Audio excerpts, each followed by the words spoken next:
तब्बल 4,800 कोटी रुपयांचा आकडा। एका सामान्य रेल्वे कर्मचाऱ्याचा मुलगा जो एकेकाळी ट्रेनमध्ये फळं आणि शेंगदाणे विकायचा, तो थेट भारताची समांतर अर्थव्यवस्था चालवणारा गँगस्टर बनतो, तोही कोणत्या बंदुकीशिवाय, फक्त बनावट कागदपत्र आणि स्टॅम्प पेपरच्या जोरावर। विचार करा, एका माणसाने चक्क सरकारची स्वतःची प्रिंटिंग प्रेस वापरून सरकारी अधिकाऱ्यांना आणि बड्या राजकारण्यांना खिशात ठेवून संपूर्ण देशाची आर्थिक व्यवस्थाच ओलीस ठेवली होती। जेव्हा त्याला अटक झाली तेव्हा तुरुंगाची खोली हे त्याचं कॉर्पोरेट ऑफिस बनलं होतं। तिथूनच तो आपल्या शेकडो कोटींचं साम्राज्य चालवत होता। जेव्हा त्याची चौकशी झाली तेव्हा मुंबईचे पोलीस आयुक्त, अनेक वरिष्ठ पोलीस अधिकारी आणि बडे राजकारणी गजाआड गेले। ही गोष्ट आहे भारतातील आजवरच्या सर्वात मोठ्या आणि भयानक बनावट स्टॅम्प पेपर घोटाळ्याची, म्हणजेच अब्दुल करीम तेलगीची। आजच्या या सविस्तर व्हिडिओमध्ये आपण या तेलगी स्कॅमचा असा इनसाइड गेम समजून घेणार आहोत जो ऐकून तुमच्याही पायाखालची जमीन सरकेल। तेलगीने हा घोटाळा कसा रचला, सरकारी यंत्रणा कशी विकत घेतली आणि या घोटाळ्याचा पर्दाफाश नक्की कसा झाला। व्हिडिओ इंटरेस्टिंग आहे, शेवटपर्यंत पहा आणि अशाच व्हिडिओसाठी अभिजात मराठी विशेषला नक्की सबस्क्राइब करा।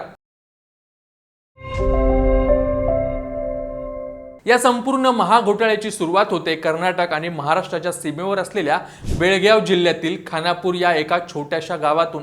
अब्दुल करीम तेलगीचे वडील भारतीय रेल्वेत एक अत्यंत लहान कर्मचारी होते। तेलगी लहान असतानाच त्याच्या वडिलांचे निधन झाले। कुटुंबाची आर्थिक परिस्थिती अत्यंत हालाकीची होती। पोट भरण्यासाठी तेलगी लहान वयातच रेल्वे स्टेशनवर फिरून फळं आणि भाजी आणि शेंगदाणे विकायचा, पण त्याच्या महत्त्वाकांक्षा खूप मोठ्या होत्या। शिक्षणाची आवड असल्यामुळे त्याने स्थानिक शाळेत शिक्षण पूर्ण केले आणि पुढे बीकॉमची पदवी घेतली। यानंतर तो कामाच्या शोधात थेट सौदी अरेबियाला गेला। काही वर्ष तिथे तुटपुंजी नोकरी केल्यानंतर तो मुंबईत परतला। मुंबईत आल्यावर त्याला समजलं की भारतातून खाडी देशांमध्ये नोकरीसाठी जाणाऱ्या तरुणांची संख्या प्रचंड मोठी आहे आणि त्यांना पासपोर्ट व्हिसाची नितांत गरज असते। इथेच तेलगीच्या डोक्यात गुन्हेगारीची पहिली ठिणगी पडली। त्याने मुंबईत टुरिझम आणि ट्रॅव्हल एजन्सी सुरू केली। खाडी देशात जाऊ इच्छिणाऱ्या गरीब आणि गरजू तरुणांना तो बनावट व्हिसा आणि खोटी कागदपत्रे बनवून देऊ लागला। सुरुवातीला या धंद्यातून त्याने लाखो रुपये कमावले, पण 1993 मध्ये मुंबई पोलिसांनी त्याच्या या फेक व्हिसा रॅकेटचा पर्दाफाश केला आणि तेलगीला पहिल्यांदा खाकी वर्दीची हवा खावी लागली। तो मुंबईतील प्रसिद्ध लॉकअपमध्ये बंद झाला। जेव्हा तेलगी मुंबईच्या तुरुंगात शिक्षा भोगत होता तेव्हा तिथे त्याची भेट प्रताप सोनी नावाच्या एका माणसाशी झाली। प्रताप सोनी हा आधीपासूनच स्टॅम्प पेपर आणि जुन्या मुद्रकांच्या खरेदी विक्रीच्या धंद्यात होता। तुरुंगात असतानाच दोघांचे सूत जमले। सोनीने तेलगीला स्टॅम्प पेपरच्या धंद्यातील कमाईचे गणित समजावून सांगितली। भारतात प्रत्येक कोर्ट केस, प्रॉपर्टी खरेदी विक्री, बँक कर्ज आणि सरकारी कामांसाठी स्टॅम्प पेपर आणि रेव्हेन्यू स्टॅम्पची प्रचंड मागणी असते, पण सरकारला यावर पूर्ण अधिकार असल्यामुळे स्टॅम्प पेपरचा बाजारात नेहमीच तुटवडा असायचा। तुरुंगातून बाहेर आल्यानंतर तेलगीने सरळ मार्ग सोडला आणि प्रताप सोनी सोबत 1.5% कमिशनवर काम करू लागला। पण 1.5% कमिशनवर समाधान मानणारा तेलगी नव्हता। त्याला स्वतःचं साम्राज्य उभं करायचं होतं। यासाठी त्याला गरज होती एका अधिकृत स्टॅम्प पेपर वेंडर लायसन्सची। इथेच राजकारण्याची आणि तेलगीची पहिली भेट होते।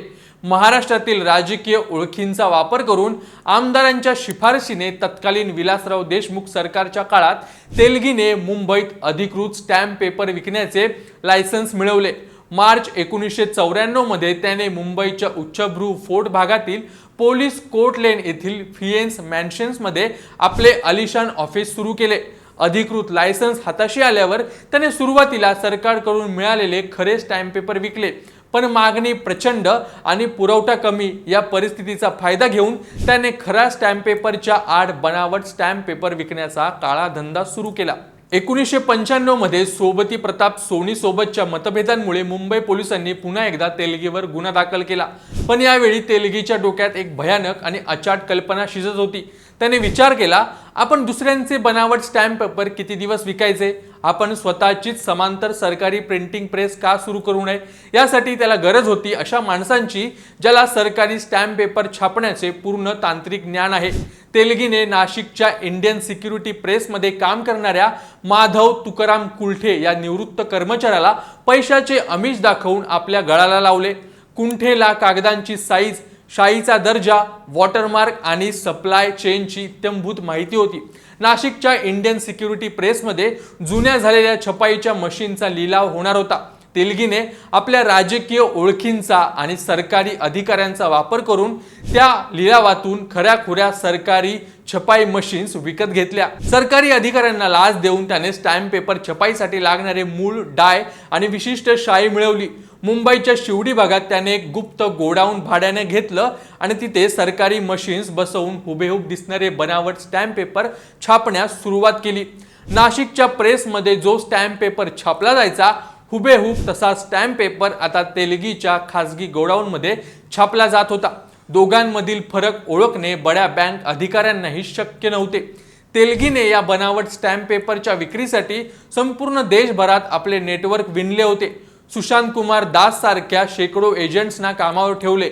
हे एजंट्स बँका, LIC ऑफिसेस, कोर्ट, नोंदणी कार्यालय आणि मोठ्या कॉर्पोरेट कंपन्यांना थेट सवलतीच्या दरात स्टॅम्प पेपर पुरवायचे। 20 रुपयांचा रेव्हेन्यू स्टॅम्प पासून ते हजारो रुपयांच्या बॉन्ड पेपरपर्यंत सर्व काही तेलगीच्या कारखान्यात छापले जात होते। 1990च्या दशकाच्या उत्तरार्धात तेलगीचा हा काळा धंदा वर्षभरात 100 कोटीहून अधिक रुपयांची कमाई करू लागला होता। एका सामान्य माणसाने संपूर्ण देशाच्या आर्थिक व्यवस्थेला समांतर असा 4800 कोटी रुपयांचा घोटाळा केला। हे काय एका रात्रीत शक्य झाले नव्हते। तेलगी कमावत असलेला पैसा पाण्याच्या धारांसारखा वाहवत होता।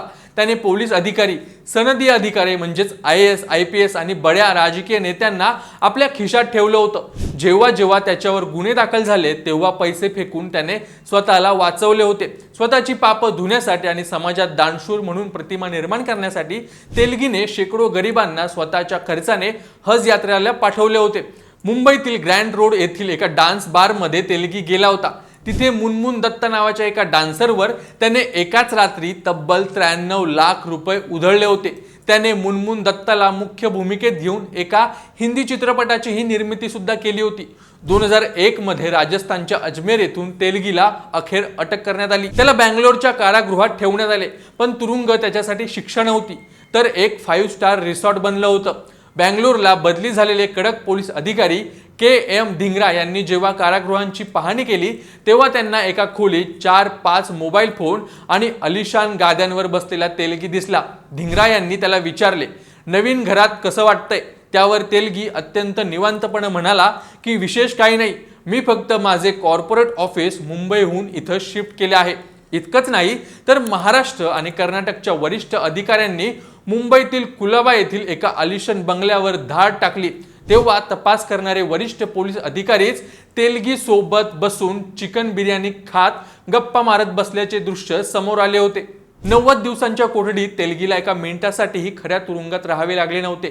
जेव्हा सरकारी यंत्रणा आणि पोलीस तेलगीला पाठीशी घालत होते तेव्हा या घोटाळ्याचा पर्दाफाश कसा झाला? कर्नाटक सरकारने हुशारी दाखवत स्टॅम्प IT नावाने एक मोहीम आणि अधिकृत वेबसाईट सुरू केली।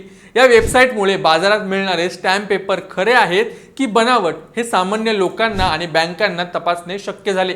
यामुळे तेलगीच्या काळ्या साम्राज्याला पहिला मोठा तडा गेला। दुसऱ्या बाजूला महाराष्ट्रात ज्येष्ठ समाजसेवक अण्णा हजारे यांनी महाघोटाळ्याविरोधात आणि सरकारच्या उदासीन धोरणाविरोधात थेट मुंबई उच्च न्यायालयात जनहित याचिका दाखल केली होती। अण्णा हजारेंच्या याचिकेनंतर उच्च न्यायालयाने सरकारला आणि पोलिसांना चांगले झोडपून काढले होते। न्यायालयाने या प्रकरणाच्या तपासासाठी SIT म्हणजेच विशेष तपास पथक स्थापन करण्याचे आदेश दिले आणि IPS अधिकारी श्रीकुमार आणि सुबोध जयस्वाल यांच्याकडे तपासांची सूत्र सोपवली गेली। SIT ने तपासांची चक्रे वेगाने फिरवून तेलगीची बहुचर्चित नार्को अनालिसिस टेस्ट केली। या नार्को चाचणीच्या तब्बल 53 व्हिडिओ टेपने संपूर्ण देशाचे राजकारण हादरवून सोडले। गुंगीच्या औषधात असलेल्या तेलगीने एकामागून एक महाराष्ट्रातील बड्या राजकारण्याची, मंत्र्यांची आणि पोलीस अधिकाऱ्यांची नावं ओकली। मुंबईचे तत्कालीन पोलीस आयुक्त समर ठाकूर, पोलीस उपायुक्त प्रदीप शर्मा आणि अनेक वरिष्ठ अधिकाऱ्यांना या घोटाळ्यात प्रत्यक्ष सहभागी असल्याप्रकरणी तात्काळ निलंबित करून अटक करण्यात आली होती। कागदोपत्री हा घोटाळा 4,835 कोटी रुपयांचा असल्याचे स्पष्ट झाले, पण प्रत्यक्ष व्यवहारात हा आकडा 20,000 कोटी रुपयांपेक्षा जास्त असावा असा अंदाज अभ्यासक व्यक्त करतात। कोर्टाने तेलगीला 30 वर्षाच्या सक्षम कारावासाची आणि 250 कोटी रुपयांच्या दंडाची ऐतिहासिक शिक्षा सुनावली। तब्बल 16 वर्ष तुरुंगात काढल्यानंतर 23 ऑक्टोबर 2017 रोजी बेंगलोरच्या विक्टोरिया रुग्णालयात अनेक अवयव निकामी झाल्यामुळे आणि एड्सच्या आजारपणामुळे अब्दुल करीम तेलगीचा दुर्दैवी अंत झाला। एका साध्या शेंगदाणे विकणाऱ्या माणसाने संपूर्ण देशाची अर्थव्यवस्था वेठीस धरली होती, कारण आपल्या सिस्टीम मधील भ्रष्ट लोकांनी पैशांच्या लालसेपोटी त्यांना सहकार्य केले होते। तेलगी तर संपला, पण त्या घोटाळ्याने निर्माण केलेले प्रश्न आजही जिवंत आहेत। आजही जेव्हा आपण विविध भरती परीक्षांचे पेपर लीक झालेले पाहतो किंवा सरकारी योजनांमध्ये होणारा भ्रष्टाचार पाहतो, तेव्हा आपल्याला तेलगीच्या या बिर्याणी पार्टीची आठवण आल्याशिवाय राहत नाही। जोपर्यंत शासकीय यंत्रणेतील काळे बेरे पूर्णपणे नष्ट होत नाही, तोपर्यंत नवीन तेलगी जन्म घेतच राहतील। तुम्हाला काय वाटतं? तेलगी सारख्या गुन्हेगारांना, सिस्टीम मध्ये घुसवणाऱ्या भ्रष्ट राजकारण्यांना आणि अधिकाऱ्यांना कडक शिक्षा मिळते का? आजच्या काळात डिजिटलायझेशनमुळे असे स्टॅम्प पेपर घोटाळे पूर्णपणे थांबले आहेत का? तुमचं उत्तर कमेंट्समध्ये नक्की सांगा आणि हा व्हिडिओ कसा वाटला हे सुद्धा आम्हाला कमेंट्स बॉक्समध्ये सांगा। आणि अशाच व्हिडिओसाठी अभिजात मराठी विशेषला नक्की फॉलो आणि सबस्क्राईब करा।